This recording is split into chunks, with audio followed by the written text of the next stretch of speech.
Il y a bien longtemps, les hommes rêvaient de voler comme des oiseaux. Partout dans le monde, des inventeurs essayaient. Deux frères simples, Orville et Wilbur Wright, tenaient une boutique de vélos. Ils avaient des mains habiles et un secret. Ils n'avaient pas peur de l'échec. À Washington, le célèbre professeur Samuel Pierpont Langley avait un rêve similaire, mais une approche très différente. Le professeur, entouré de savants, étudiait des équations complexes et écrivait des livres épais. Il pensait que le succès venait d'abord des calculs parfaits. Le professeur Langley a passé des années à concevoir son aérodrome en théorie. Quand il fut construit, il était grand, lourd et coûtait une fortune. Il était si sûr de ses calculs qu'il le lança directement depuis une péniche devant des journalistes. Splash! L'aérodrome s'est effondré comme un tas de ferraille, le nez le premier, dans la rivière Potomac. Le professeur Langley était humilié. Il a blâmé les pièces, le temps, tout sauf ses calculs théoriques.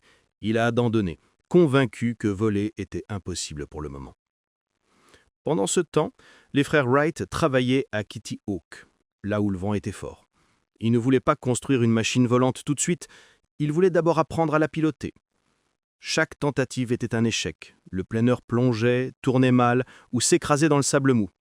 Mais pour les frères, ce n'était pas un échec, c'était une information. « Nous avons appris où le vent nous trompe », disait Wilbur. Ils ont fabriqué une soufflerie, un tunnel pour étudier l'air. Ils ont testé des centaines d'ailes miniatures. Ils ont compris que les livres de théorie qu'ils avaient lus contenaient des erreurs.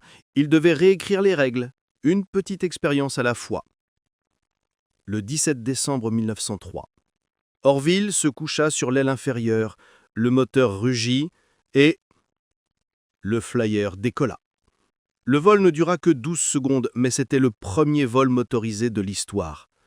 Il avait réussi, non malgré leurs échecs, mais grâce à eux. Le rêve de voler n'était plus une question de calcul parfait ou d'argent, mais de courage à essayer, de volonté à tomber, de patience à apprendre et de ne jamais appeler échec ce qui n'est qu'une leçon. Ce récit est tiré du picture book illustré « Voyage au cœur du mindset agile » de Patrick Pouchot. Un voyage à travers le temps et les cultures pour explorer l'art de mieux penser, mieux collaborer et mieux évoluer.